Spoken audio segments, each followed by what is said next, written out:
So this is Miss Trimble, and she will be filming today. This is Mr. Barron, the gifted resources teacher. This is Mr. Schaefer. He teaches various histories. This is Mr. Mann. He also teaches histories in German. And this is Mr. Bretter, who works primarily with computer science stuff.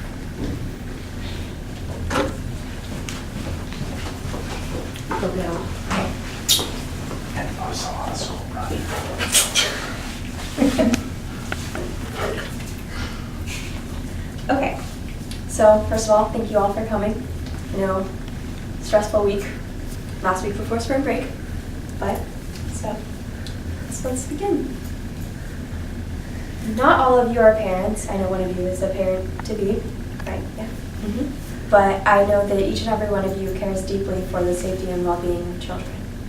And as a parent, you desperately want to provide your child the safest, most efficient care that you can give them. You don't want them hurt in any way.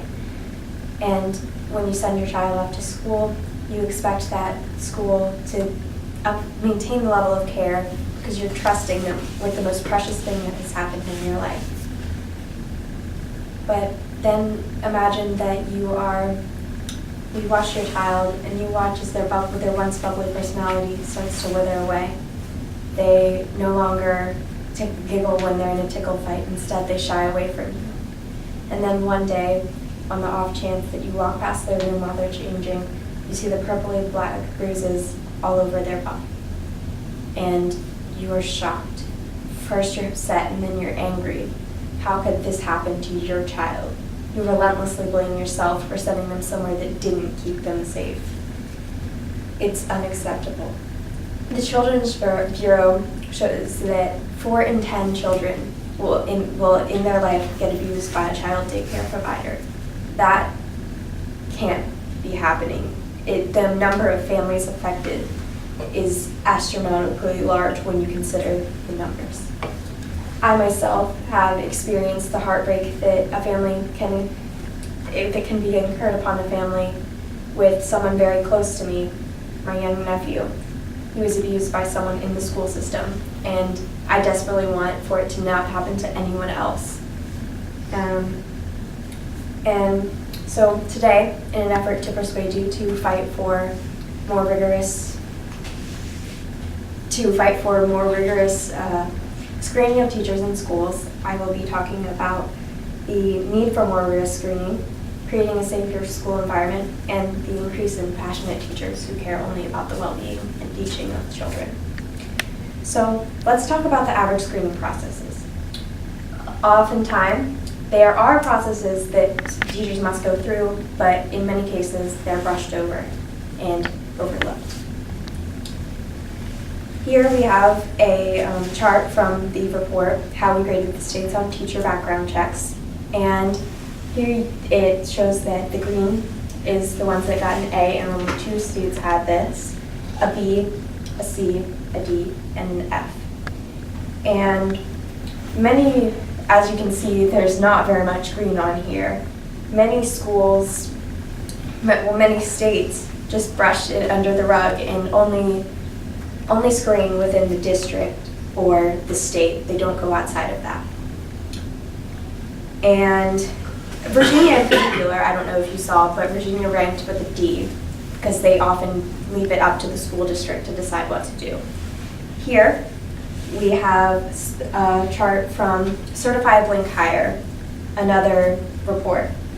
And here they ranked the use of tools used to hire teachers. And in elementary schools, as you can see, it's not even listed here, the background checks. It's such a minuscule part of the overall hiring process, and I think that it needs to become a much larger part.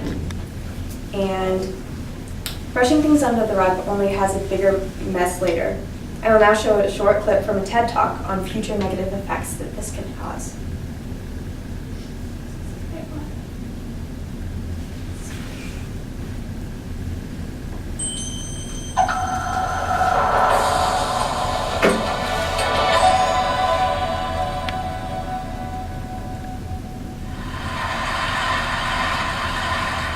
In the mid-90s, the CDC CDC and Kaiser Permanente discovered an exposure that dramatically increased the risk for 7 out of 10 of the leading causes of death in the United States. In high doses, it affects brain development, the immune system, hormonal systems, and even the way our DNA is read and transcribed. Folks who are exposed in very high doses have triple the lifetime risk of heart disease and lung cancer, and a 20-year difference in life expectancy. And yet doctors today are not trained in routine screening or treatment. Now, the exposure I'm talking about is not a pesticide or packaging chemical. It's childhood trauma. Okay, what kind of trauma am I talking about here? I'm not talking about failing a test or losing a basketball game.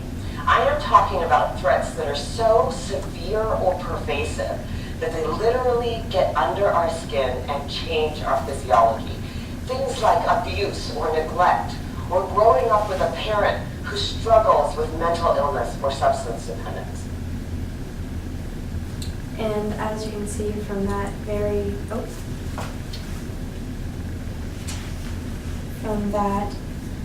short talk,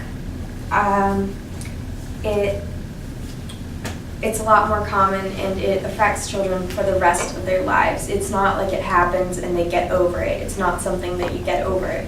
There's years of therapy and just trying and dealing with flashbacks from someone that you trusted, your parents trusted, your parents maybe didn't even find out for a while.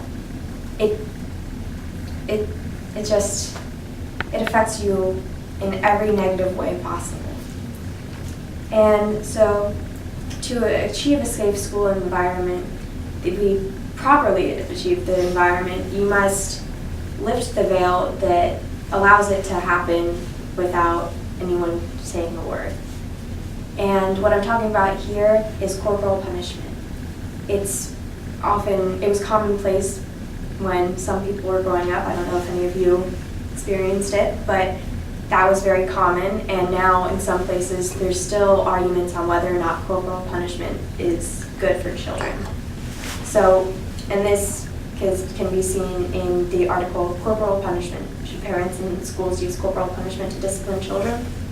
And the short answer is no. It's only an excuse to abuse innocent children who, in the long run, from a dissertation from Tennessee State University, it's not effective at stopping misbehavior. In some cases, it can make it worse. It will inhibit school and performance for the rest of their lives. And it will incline children to exhibit aggressive behavior for the rest of their lives towards anyone close to them. Now that we know about corporal punishment, let's talk about the educators that would under no circumstances hurt a child. For them, the well-being of children is a priority. The only thing coming close to it at second is giving them the best education possible. According to the Handbook for Qualities of Effective Teachers, the effective teacher is understanding and values each individual child as unique. They have a positive attitude towards teaching.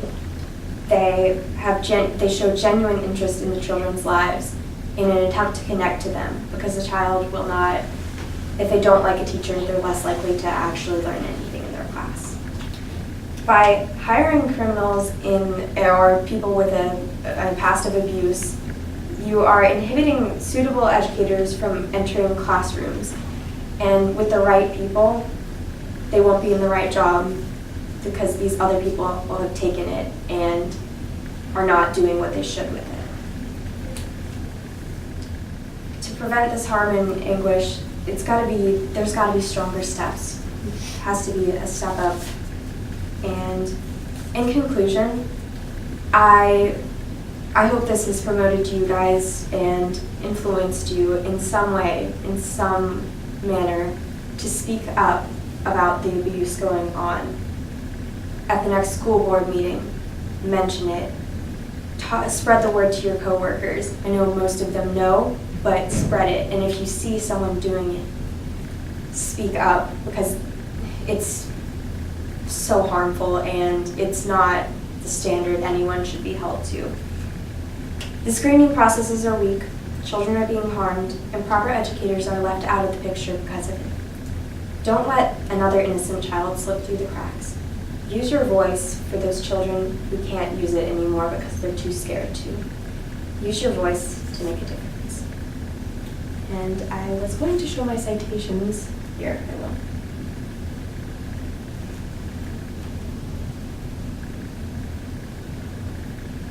And here are my citations. There are 7. And are there any questions? Comments? Anything? Yes. I know in Virginia law, corporal punishment in a certain extent is still legal. Have you done any research on cases about that, or anything that's come up as a result of changing that? I haven't come across anything in that manner, and I know that even if things are illegal, it still happens, and yeah. Okay, is that all? I'd be very curious to know what the grades reflected. So what does an A grade versus a B grade on the map that you showed earlier reflect in terms of screening for abuse or whatever? Okay, so on the map is regarding the hiring processes. Mhm. There are the steps that are taken to prevent abuse in hiring processes. So in A would exhibit schools that have teachers that immediately report abuse if they find out about it. Schools that scan the entire record from if a person has been in another country, they scan that criminal record, and they scan a countrywide event. And for Virginia, they don't do that, but in other states, like the 2 that were A grades, they had much higher standards for employment. Did you look at what procedures Albemarle County Public Schools use when hiring teachers with regard to abuse? I didn't specifically look into Albemarle County, and I know in the case of my family member, they were not in Albemarle County. I believe they were in Charlottesville Public Charlottesville Schools? City. Charlottesville City Schools. And so even if it's not in Albemarle County, it's still very close to home. And I know that in Albemarle County, it may not be physical abuse, but oftentimes there are cases where teachers academically demean their students. That includes like verbal and Yes. nonverbal. Okay. Thank you, guys. Thank you.